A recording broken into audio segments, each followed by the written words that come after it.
Las personas se desarrollan de muchas maneras a lo largo de sus vidas y pasan por muchos cambios en múltiples niveles.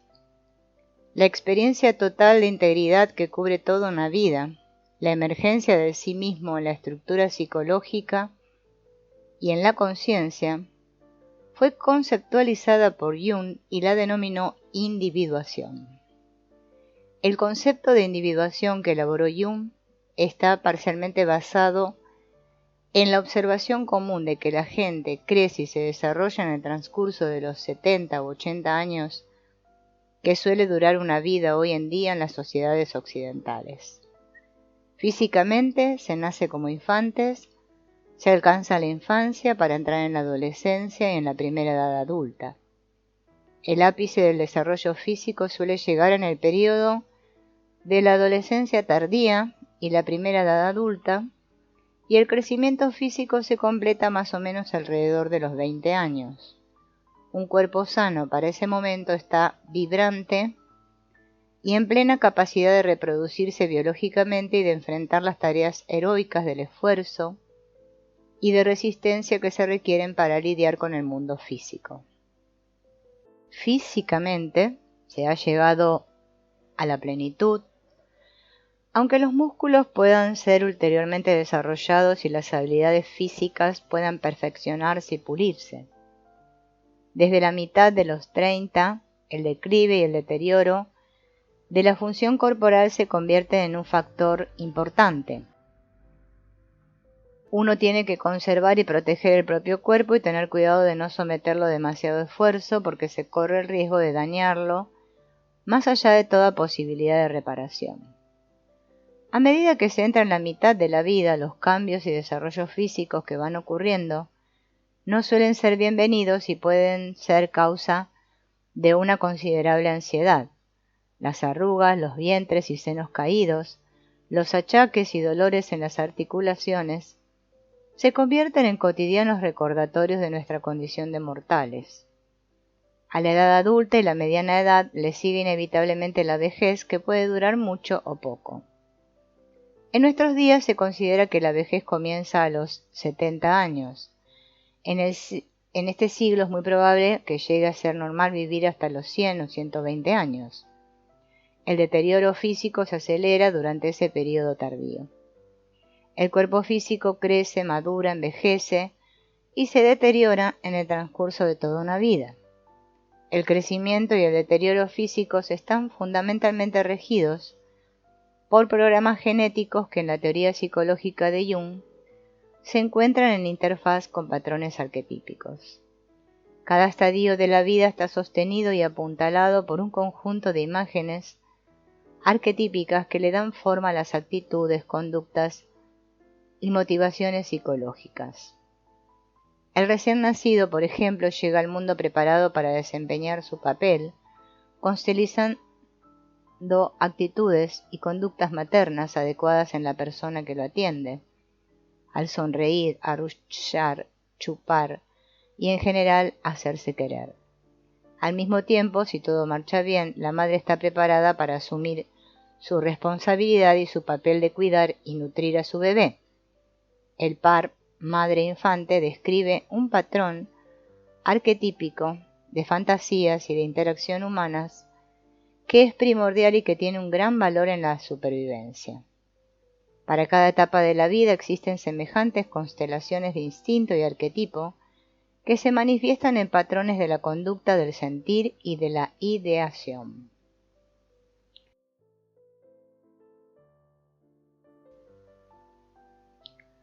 Jung fue el primero de los que llegaron a ser llamados teóricos del arco de vida psicológica. En contraste con aquellos que suponen que las características más importantes del desarrollo psicológico y del carácter se forman durante la infancia y la niñez, y que no hay nada de mayor importancia que pueda ocurrir después de esa etapa, Jung vio el desarrollo como algo continuo y consideró las oportunidades de desarrollo psicológico ulterior como una opción para todo ser humano en cualquier edad, incluyendo la mediana edad y la vejez. Esto no quiere decir que Jung haya minimizado el desarrollo temprano y no cabe duda de que prestó gran atención a los rasgos heredados y a las tendencias de la personalidad. Sin embargo, la expresión y manifestación plena de la personalidad se toma una vida para desplegarse. El sí mismo emerge poco a poco a través de las muchas etapas del desarrollo descritas por Jung y otros teóricos tales como Erik Erikson. Para Jung, el desarrollo psicológico sigue el camino del desarrollo físico hasta un cierto punto. Se puede dividir en una primera y una segunda mitad de la vida. En un artículo corto pero de gran influencia en la evolución de nuevas ideas y que lleva por título Las etapas de la vida, describe esta trayectoria del desarrollo utilizando la imagen del sol que nace por la mañana, alcanza el cenit al mediodía y desciende durante la tarde para llegar al ocaso al final del día. Esto corresponde más o menos al patrón de lo físico, pero Jung añade que existen diferencias importantes, muy particularmente en cuanto se refiere a la segunda mitad de la vida. Al comienzo surge la conciencia como el amanecer a medida que el yo del infante sale de las aguas del inconsciente y su crecimiento, su expansión, así como su complejidad y fuerzas crecientes coinciden con el crecimiento y desarrollo del cuerpo físico que lo alberga.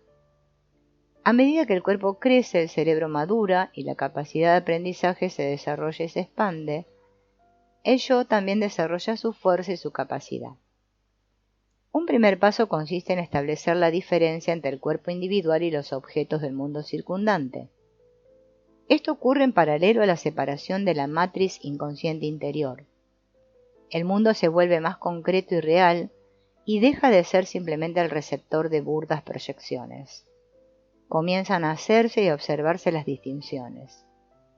El individuo comienza a moverse rápidamente hacia la adquisición de una capacidad de funcionar como ente separado, con capacidades de controlarse y controlar su ambiente en medida razonable, y de contener los afectos y el flujo de pensamientos, según lo exige la norma social de conducta. El yo aprende de manera natural y espontánea a manipular su entorno para asegurar su supervivencia en la cultura dominante y lograr beneficios personales. Comienza a desarrollarse una persona.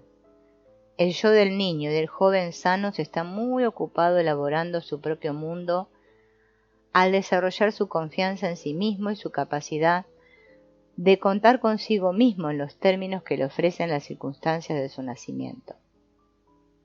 La adaptación basada en imágenes arquetípicas tales como la unidad, madre-infante y el ulterior patrón de separación y conquista por el héroe, se produce en relación con las circunstancias cualesquiera que éstas sean. Eventualmente, si todo sale bien, los individuos lograrán liberarse de la dependencia de sus familias de origen. Serán capaces de reproducirse y de criar a sus hijos en un ambiente cálido y protector, creado por los individuos mismos, y podrán desempeñar un papel en el mundo adulto de la sociedad en la cual existen. Internamente formarán una estructura del yo y una persona que estarán basadas en el potencial arquetípico y en las tendencias tipológicas. El principal proyecto de desarrollo de la primera mitad de la vida es el desarrollo del yo y de la persona hasta llegar al punto de viabilidad individual, adaptación cultural y responsabilidad adulta en la crianza de los hijos. Cómo se logra esto y qué aspecto concreto adquiere dependen en gran medida de la familia, del nivel de extracción social de la cultura y del momento histórico en que el individuo nace.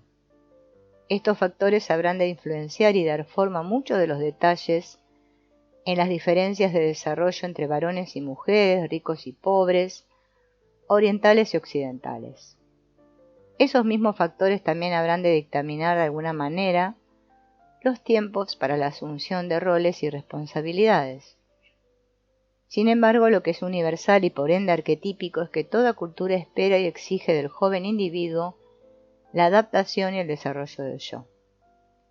En todas las culturas la imagen del héroe y de la heroína son elevados y mostrados como ideales.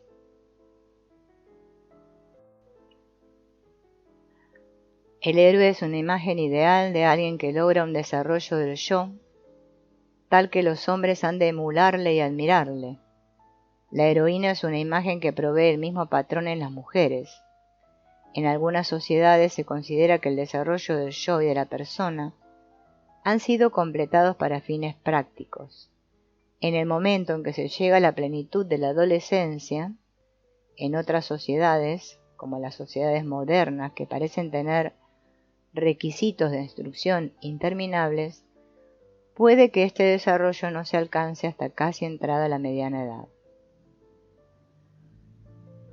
Jung utilizó el término individuación para hablar del desarrollo psicológico que él define como el llegar a ser un individuo, una personalidad unificada pero a la vez única, un ser integrado y no dividido.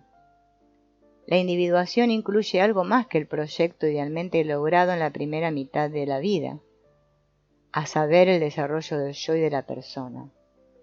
Una vez que esto ha sido logrado, comienza a manifestarse otra tarea, porque el desarrollo ideal del yo y de la persona ha dejado fuera del marco de la conciencia una gran cantidad de material psicológico. La sombra no ha sido integrada, el ánima y ánimus permanecen inconscientes, y aun cuando ha estado actuando desde el trasfondo, el sí mismo apenas ha podido ser vislumbrado directamente. Pero ahora surge la pregunta: ¿cómo puede un individuo alcanzar la unidad psicológica en el sentido más amplio del término? Lo que implica la unión de los aspectos conscientes e inconscientes de la personalidad. Es posible el fracaso en la tarea de la individuación. Uno puede permanecer dividido, no integrado, múltiple, internamente hasta una edad avanzada, y sin embargo ser considerado como alguien que ha vivido una vida social y colectivamente exitosa, aunque superficial. Una unidad interior profunda a nivel consciente es efectivamente un logro fuera de lo común, aunque sea algo fomentado sin duda por un poderoso impulso innato. Jung habla de la pulsión de individuación, no como un imperativo biológico primario, sino más bien como un imperativo psicológico. Debemos tener cuidado de no confundir el concepto de Jung de individuación con algunas nociones de otras teorías psicológicas que utilizan este término. Esto se asemeja al problema de comparar el concepto de Jung de sí mismo con el mismo término utilizado por otros autores. En la obra de Margaret Mahler, por ejemplo, se hace gran énfasis en un proceso que ella llama de separación-individuación. El niño se separa de su madre comenzando a la edad de 2 años a decir no. Ese movimiento parte de la estructura natural del desarrollo psicológico del individuo y ocurre de manera espontánea y facilita el desarrollo del yo. Tiene una base arquetípica y puede relacionarse con la aparición temprana y una primera aproximación al patrón arquetípico del héroe. Para Jung, este sería un aspecto de una individuación que continúa a lo largo de toda una vida, pero que no es la historia completa. El propósito de ese movimiento hacia la separación es el de crear una situación psicológica que más tarde podría seguir hacia ulteriores pasos de la conciencia para finalmente llegar a la integración y la unificación de la personalidad como un todo. En la teoría de Mahler, la separación no es un fin en sí mismo, sino simplemente una estación en la vía. La individuación para Jung es un fin en sí misma. El mecanismo psicológico mediante el cual acontece la individuación, tanto en la primera como en la segunda mitad de la vida, es lo que Jung llamó compensación. La relación fundamental entre lo consciente y lo inconsciente es compensatoria. El crecimiento del yo, al salir del inconsciente, movido por un fuerte instinto que lo lleva a separarse del mundo que lo abarca para poderse adaptar más eficazmente al ambiente, es el resultado de una separación entre la conciencia del yo y la matriz inconsciente de la cual proviene. El yo tiene una tendencia hacia la unilateralidad, tiende a volverse excesivamente confiado en sí mismo. Como hemos visto, esto está basado en el patrón arquetípico del héroe. Cuando esto sucede, el inconsciente comienza a compensar esa unilateralidad. Clásicamente, las compensaciones suelen producirse en los sueños. La función de compensación introduce equilibrio en el sistema psíquico. Estas compensaciones están precisamente sintonizadas con el momento presente y su temporalidad se rige por lo que está o no está haciendo la conciencia, por las actitudes y desarrollos polarizados de la conciencia del yo. Con el paso del tiempo, sin embargo, todas esas pequeñas compensaciones cotidianas se van sumando para formar patrones. Estos patrones a su vez establecen los cimientos para esa espiral de desarrollo hacia la totalidad que Jung denomina individuación. Jung observó con claridad cómo ocurría eso en una larga serie de sueños. Estos actos de compensación aparentemente separados se ordenan a sí mismos en una especie de plan. Parecen andar juntos y en el sentido más profundo estar subordinados a una meta común. A este proceso inconsciente que se expresa espontáneamente en el simbolismo de una larga serie de sueños, lleva por nombre proceso de individuación. También podríamos aplicar esta misma regla al desarrollo psicológico en general. El inconsciente compensa la conciencia del yo durante todo el arco de vida y de muchas maneras, mediante los lapsus, los olvidos o revelaciones milagrosas, provocando accidentes, desastres, amores apasionados y golpes de suerte inesperados, generando ideas inspiradas y nociones sin fundamento que conducen al desastre. En ese despliegue de una vida que Jung llama individuación, la fuerza motriz es el sí mismo y el mecanismo por medio del cual surge en la vida consciente del individuo es la compensación. Esto es igualmente cierto tanto en la primera como en la segunda mitad de la vida. La segunda mitad de la vida implica un movimiento diferente a aquel que se observa en la primera. En esta segunda fase de la individuación, el acento del patrón no recae en la necesidad del yo de separarse de sus orígenes y de sus identificaciones con el ambiente, sino más bien en la unificación de la personalidad en un todo. En alguna ocasión Jung habló del retorno a las madres, como metáfora para decir que cuando el desarrollo del yo llega a un clímax en la mitad de la vida, ya no tiene sentido continuar en la búsqueda de las mismas viejas metas.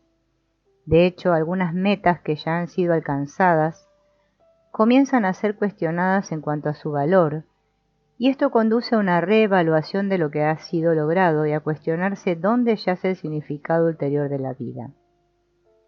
La vida es más que ese abrirse camino en el mundo con un yo y una persona sólidos y bien estructurados. Ya he pasado por eso, ya sé cómo es. Son expresiones que resumen el estado anímico del que ha llegado a la mitad de la vida. ¿Y ahora qué? El sentido yace en otra parte y la energía psíquica cambia su curso.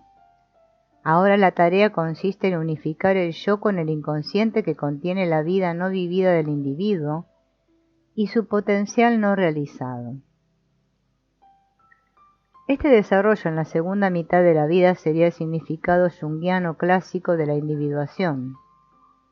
Convertirse en lo que uno potencialmente ya es, pero ahora más profunda y más conscientemente. Esto requiere de la fuerza facilitadora de los símbolos, que revelan contenidos del inconsciente, que descansaban en la oscuridad haciéndolos asequibles para la conciencia. El yo es incapaz de llevar a cabo esta unificación mayor de la personalidad por sus propios esfuerzos. Necesita un ángel que lo ampare. El mismo Jung no dedicó mucho tiempo a considerar los asuntos de la primera mitad de la vida después de su ruptura con Freud. Él sentía mucho más interés por personas, como la mujer de 53 años que describe en Un estudio del proceso de individuación, La gran mayoría de sus pacientes eran adultos de este tipo, sin padecer de enfermedades mentales graves, sin necesidad de tratamiento médico u hospitalario, habiendo dejado atrás ya las etapas tempranas de sus vidas. Estas personas se acercaban a Jung en búsqueda de sabiduría y dirección para llevar adelante su desarrollo interior. Esto no quiere decir que algunos pacientes no fueran neuróticos o necesitados de ayuda psicológica, pero no eran los típicos pacientes psiquiátricos. En efecto, Jung prefería trabajar con individuos cuya estructuración del yo y cuyos años de crianza ya hubieran pasado y cuyos desarrollos de la primera mitad de la vida ya hubieran tenido lugar. Ahora se presentaba la oportunidad de dedicarse a la segunda gran fase del proceso de individuación, al emerger más explícito de sí mismo en la conciencia. El método utilizado por Jung para ayudarlos en ese complejo proyecto es lo que se ha llamado análisis junguiano. El cambio y el desarrollo psicológico son en cierta medida más sutiles en la edad adulta y en la vejez que el desarrollo durante la primera mitad de la vida.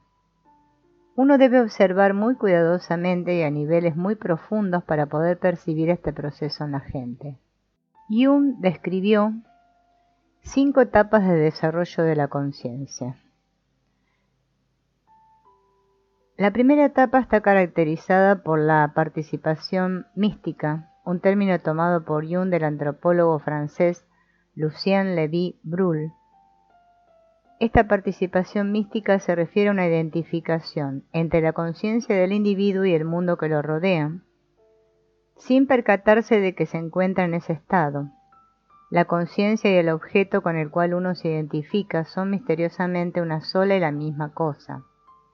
En ese momento no hay conciencia de la diferencia que existe entre uno mismo con sus percepciones por un lado y el objeto en cuestión por el otro lado. En cierta medida la gente permanece en ese estado de participación mística durante toda su vida. Por ejemplo, algunos se identifican de esa manera con sus automóviles. Cuando el automóvil presenta un problema, su propietario se siente enfermo, se resfría o le duele el estómago.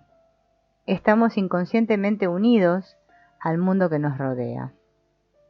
Eso es lo que Jung llamó participación mística. La mayoría de la gente está conectada con su familia, por lo menos al comienzo de la vida, por una participación mística que está basada en la identificación, la introyección y la proyección. Estos términos describen la misma cosa, un entremezclarse de contenidos internos y externos. El niño es literalmente incapaz de distinguir el punto en que deja de ser él y comienza a ser su madre. El mundo del infante está altamente unificado. En ese sentido, la primera etapa anuncia la etapa final, la definitiva unificación de las partes en un todo. Sin embargo, al comienzo se trata de un todo inconsciente, mientras que al final el sentido de totalidad es una realidad consciente. En la segunda etapa de la conciencia, las proyecciones se hacen más localizadas. Después de las proyecciones masivas de la primera etapa, comienzan a aparecer en la conciencia ciertas distinciones entre uno y otro.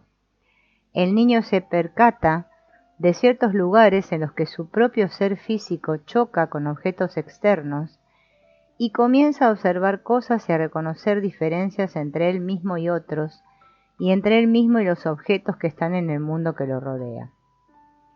Paulatinamente esta diferenciación entre uno mismo y el otro, entre lo interno y lo externo, aumenta y se afina.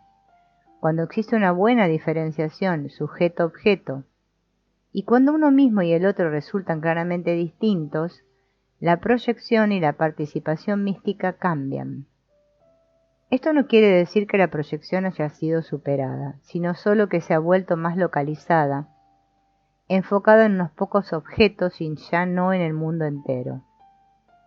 Algunos objetos del mundo resultan ahora claramente más importantes e interesantes que otros, porque son los que reciben la proyección y la inversión del líbido.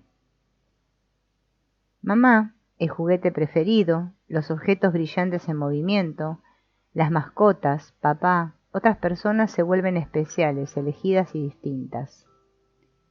Así, a medida que procede el desarrollo consciente, se produce la diferenciación y la proyección se fija en figuras específicas. Considerando que las proyecciones caen en lo desconocido, el mundo ofrece multitud de oportunidades para continuar el proceso de proyectar a lo largo de toda una vida. Los padres son los primeros portadores de proyección y los niños inconscientemente proyectan sobre ellos la omnipotencia y la omnisciencia. Estas son lo que Jung llamó proyecciones arquetípicas. Los padres se vuelven dioses, investidos con poderes que suelen atribuir a lo divino. Mi papá puede hacer cualquier cosa, es el hombre más fuerte del mundo. Mi mamá lo sabe todo y puede hacer milagros. Además me ama incondicionalmente. El impacto del darse cuenta de que los padres no lo saben todo y están lejos de ser dioses suele ocurrir en la adolescencia. Y entonces, durante un tiempo, los padres no saben nada de nada. También se lanzan proyecciones sobre los hermanos. Esta es la raíz de la rivalidad entre hermanos y de la dinámica competitiva y a veces enredada que se observa en las familias. Los maestros y la escuela misma también son receptores de muchas proyecciones. Son muchas las figuras de nuestro entorno que se vuelven portadoras de proyecciones en la segunda etapa de la conciencia. Esto le otorga a las instituciones y a algunas personas el poder de formar y moldear nuestra conciencia, llenándola con sus conocimientos y opiniones, y así van paulatinamente reemplazando nuestra experiencia personal con opiniones, visiones y valores colectivos. Este es el proceso de aculturación y de adaptación que ocurre durante la infancia y la adolescencia. Enamorarse y contraer matrimonio son instancias que se basan típicamente en proyecciones masivas del ánima y el animus, que a su vez conducen directamente a tener hijos y criarlos, una etapa durante la cual los niños se hacen portadores de una proyección del niño divino. Al igual que la primera etapa, la segunda etapa nunca se deja atrás completamente. Mientras uno siga siendo capaz de sentirse encantado, de sentir la ilusión de la aventura y el romance, con la disposición a arriesgarlo todo por una profunda convicción, uno continúa operando desde la proyección sobre objetos concretos en el mundo. Y para muchos, el desarrollo de la conciencia se detiene en esta etapa. Semejantes individuos continúan haciendo proyecciones masivas de características positivas y negativas de la psique en el mundo que les rodea y siguen respondiendo a las imágenes y fuerzas de la psique como si éstas se encontraran en los objetos externos y en las demás personas. Si el desarrollo de la conciencia sigue su curso, lo cual puede ocurrir cuando una nueva fase de desarrollo cognitivo conduce a la capacidad de alcanzar un nivel de abstracción relativamente libre de concreción, uno se percata de que ciertos portadores de proyección no son idénticos a las proyecciones que han sido depositadas en ellos. Puede darse que los individuos que han cargado con las proyecciones aparezcan y se dejen ver fuera de la proyección con el resultado de que se les desidealiza. En esta etapa, el mundo pierde gran parte de su ingenuo encanto. Los contenidos psíquicos proyectados se vuelven abstractos y comienzan a manifestarse como símbolos y como ideologías.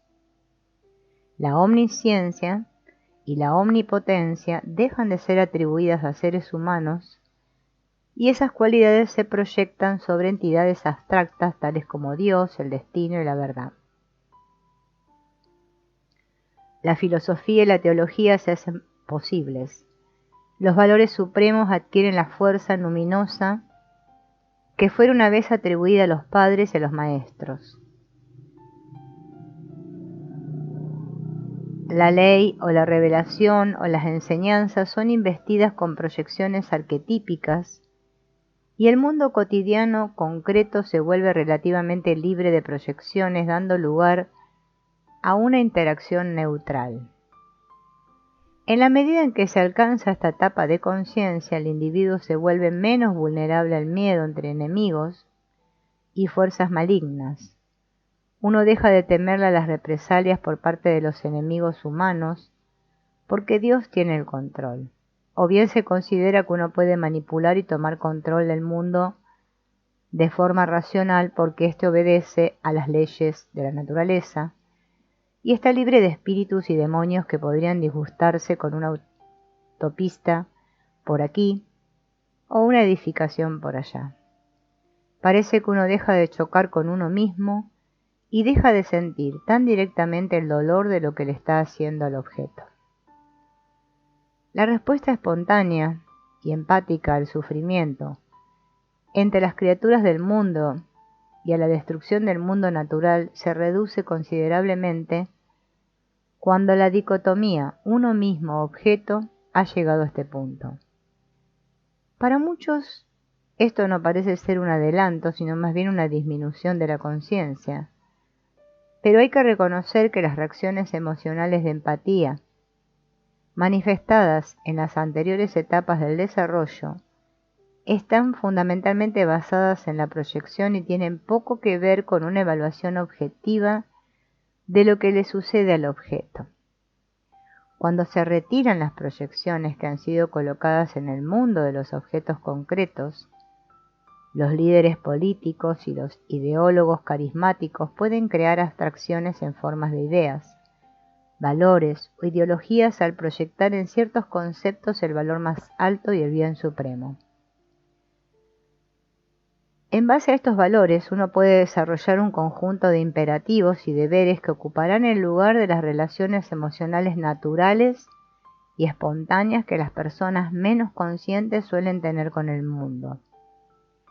En lugar de empatía inconsciente basada en la participación mística o en la proyección, se adoptan reglas que dictaminan cuáles son nuestros deberes. Por ejemplo, uno hace lo que es correcto ecológicamente, no desde el sentimiento sino desde el deber, no porque uno se desgarre de dolor por la destrucción del mundo natural, sino debido a un imperativo moral que ordena que hay que clasificar la basura o quemar menos carburantes. En la tercera etapa de la conciencia, sigue habiendo proyecciones de material inconsciente, pero éstas dejan de efectuarse fundamentalmente en personas y cosas para ser colocadas en principios, símbolos y enseñanzas. Por supuesto, estas proyecciones siguen siendo consideradas como reales en un sentido casi concreto. Dios realmente existe en alguna parte.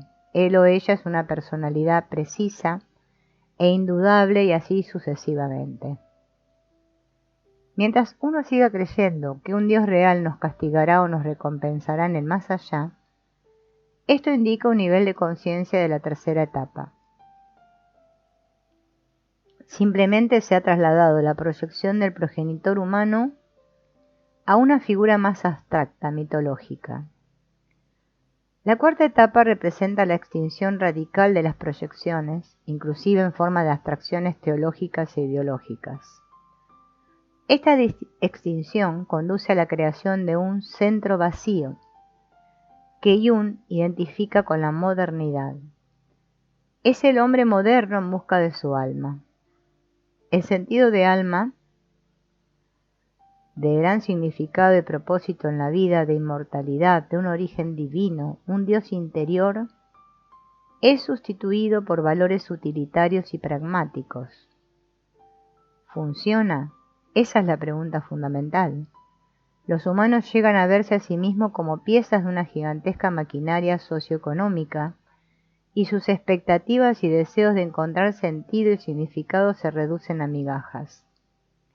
Uno se conforma con momentos de placer y con la satisfacción de deseos manejables. O uno se deprime. Los dioses ya no habitan los cielos y los demonios se han convertido en síntomas psicológicos y desequilibrios de la química cerebral. El mundo ha sido despojado de contenidos proyectados. Ya no quedan héroes, ya no hay villanos. Los humanos se vuelven realistas. Los principios solo son relativamente válidos y los valores son vistos como derivados de normas y expectativas culturales. Todo lo cultural parece haber sido manufacturado y carecer de todo sentido inherente. La naturaleza y la historia son vistas como el producto del azar y el juego aleatorio de fuerzas impersonales. Aquí se llega a la actitud y a la tonalidad afectiva del individuo moderno, laico, ateo, tal vez levemente humanista. Los valores de un individuo moderno parecen estar cercados por reservas, condiciones, expresiones de tal vez. No es muy seguro. La posición moderna es relativista. En esta cuarta etapa de la conciencia, parecería que las proyecciones psíquicas han desaparecido en su conjunto. Sin embargo, Jung señala que indudablemente este es un postulado falso. En realidad, el yo mismo ha sido investido con los contenidos que anteriormente se proyectaban sobre otros objetos y abstracciones. Por consiguiente, el yo del individuo moderno está radicalmente inflado y adopta una posición secreta de Dios Todopoderoso.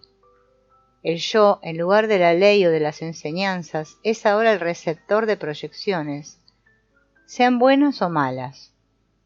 El yo se convierte en el único árbitro de lo correcto y lo incorrecto, lo verdadero y lo falso, lo bello y lo feo. No existe autoridad fuera del yo que pueda superarle. El sentido de ser creado por el yo, no es posible encontrarlo en otra parte. Dios ya no se encuentra allá arriba, soy yo. Si bien el individuo moderno parece ser razonable y tener los pies sobre la tierra, en realidad está loco. Por eso está oculto. Es una suerte de secreto bien guardado, inclusive ante uno mismo. Jung consideraba que esta cuarta etapa era extremadamente peligrosa, por la muy obvia razón de que un yo inflado es capaz de adaptarse muy bien al ambiente y también está sujeto a cometer catastróficos errores de juicio. Si bien se trata de un avance de la conciencia en un sentido personal e incluso cultural, es peligroso debido a una potencial megalomanía. Cualquier cosa es posible. Si yo quiero hacerlo y considero que me puedo salir con la mía, pues debe estar bien. De ningún modo inmune ante las seductivas insinuaciones de la sombra, el yo es fácilmente llevado a complacer las aspiraciones de poder de la sombra y sus deseos de lograr el control total del mundo. Así era el superhombre de Nietzsche, y vemos cómo semejante soberbia, la ibris de los griegos, se refleja en las numerosas catástrofes sociales y políticas del siglo XX. También lo encontramos prefigurado en Raskolnikov, el personaje de la novela Crimen y Castigo de Dostoyevski, en la que somos testigos de un ser humano que asesinaría a una anciana simplemente para saber cómo se siente. El individuo en la cuarta etapa deja de estar controlado por las convenciones sociales relativas a personas o valores. En consecuencia, el yo puede considerar una infinidad de posibilidades de acción. Esto no quiere decir que todos los seres humanos modernos sean psicópatas, pero las puertas a semejante desarrollo están abiertas de par en par, y los peores casos podrían ser aquellos que parecen más razonables, los mejores y más brillantes que piensan que pueden producir una respuesta para las cuestiones de política y de moralidad.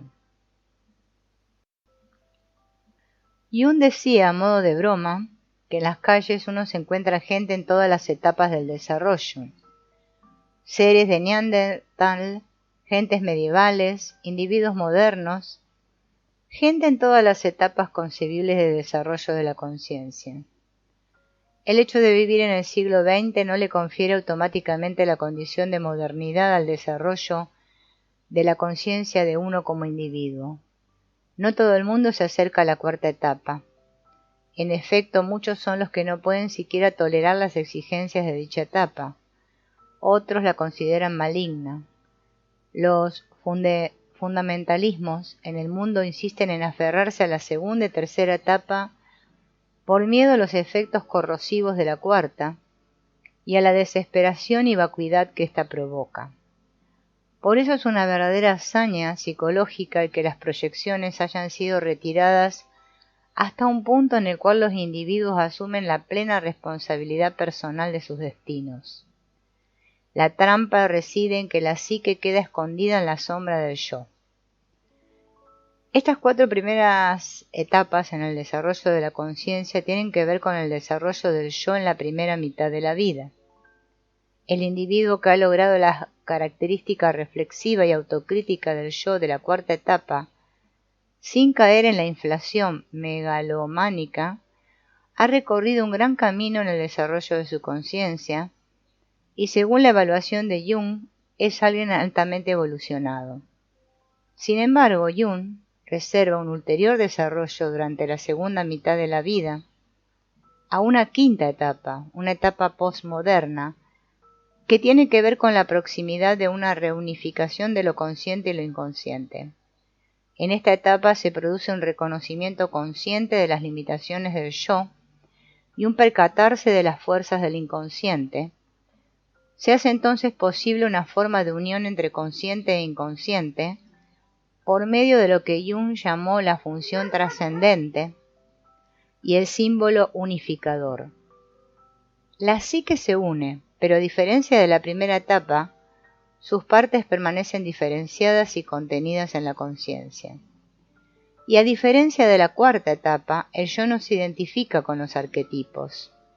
Las imágenes arquetípicas permanecen otras, no se esconden en la sombra del yo.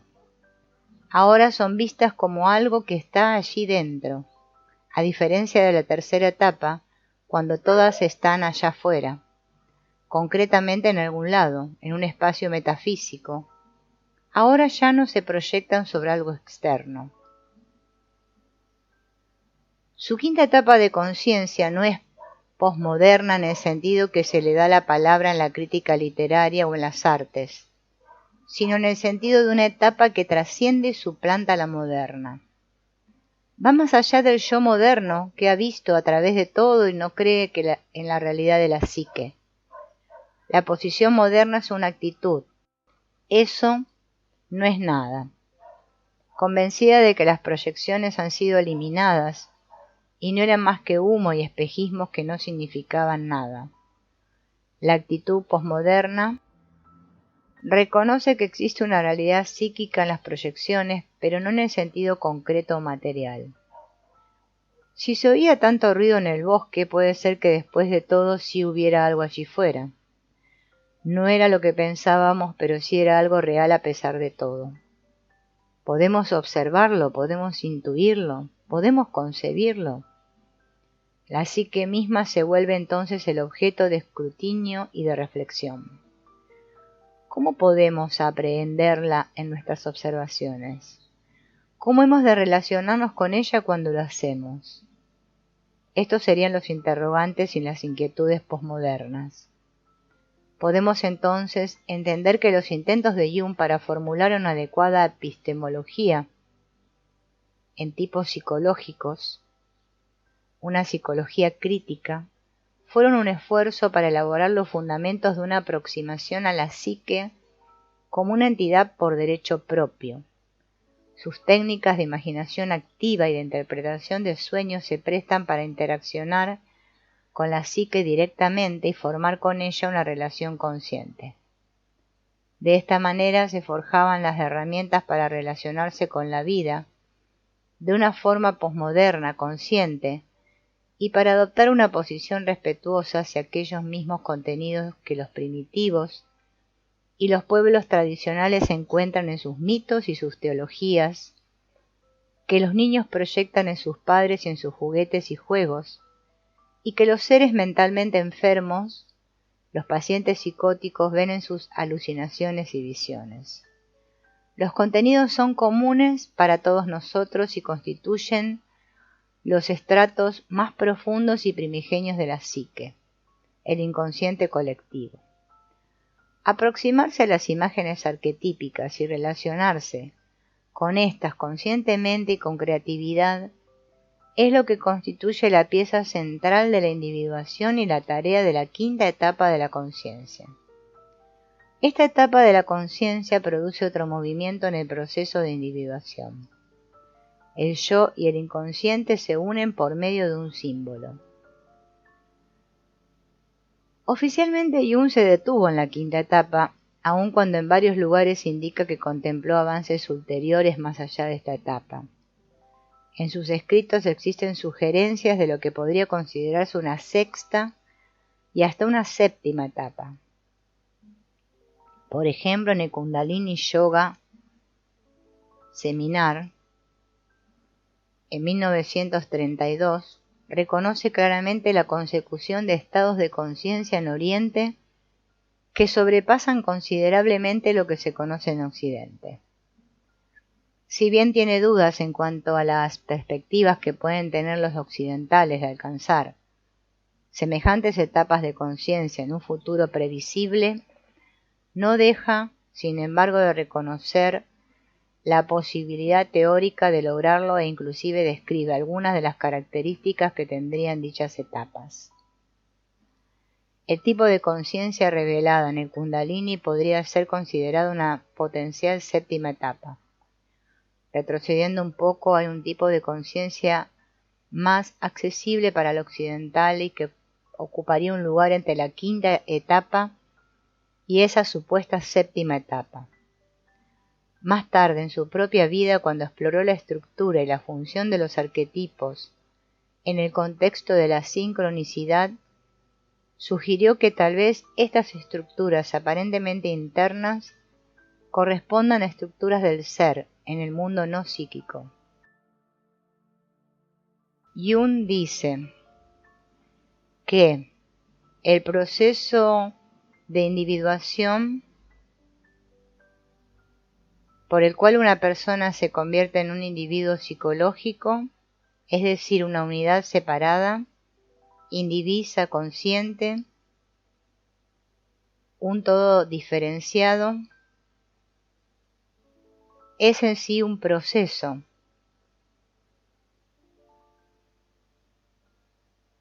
Y antes de esto, de este proceso, primero el individuo unifica la conciencia del yo y luego todo el sistema psíquico de la conciencia y el inconsciente, con el fin de alcanzar o acercarse a la última instancia que es la totalidad. Totalidad es el término maestro que describe la meta del proceso de individuación y es la expresión del arquetipo de sí mismo en la vida psicológica. Jung señala que la vía hacia el inconsciente se encuentra inicialmente en las emociones y los afectos. Un complejo activo se da a conocer al perturbar el yo con un estado emocional. Esta es una compensación proveniente del inconsciente y ofrece un potencial para el crecimiento. Eventualmente, esos trastornos afectivos pueden ser rastreados hasta sus raíces primordiales en el instinto, pero también pueden conducir hacia imágenes que anticipan el futuro.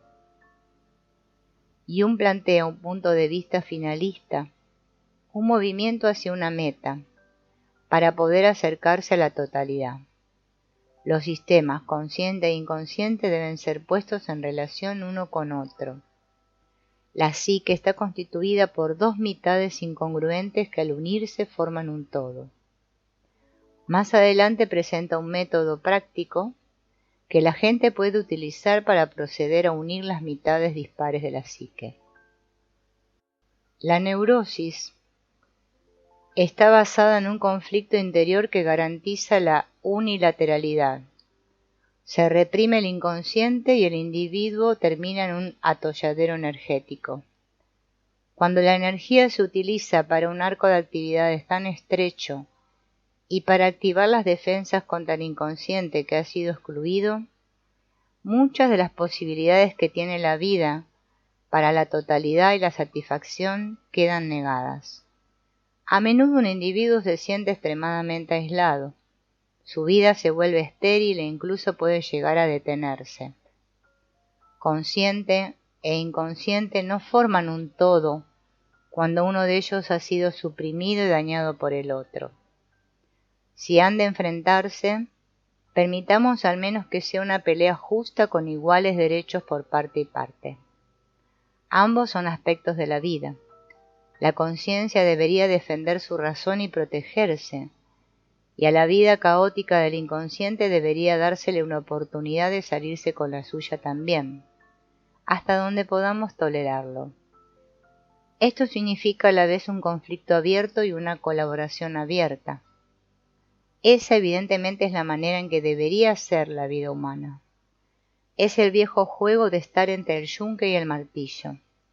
Entre estos el paciente hierro se va forjando en un todo indestructible, en un individuo. Forjar un todo indestructible entre el yunque y el martillo. Esta viva imagen nos habla de la naturaleza del proceso de individuación tal como lo concebía Jung. Fundamentalmente no se trata de un apacible proceso de incubación y crecimiento, es más bien un vigoroso conflicto entre opuestos. Lo que uno gana al asumir la tarea de enfrentar el conflicto entre persona y sombra, por ejemplo, o entre el yo y el ánima, es el temple, ese conocimiento que se adquiere a través de la experiencia del encuentro entre consciente e inconsciente.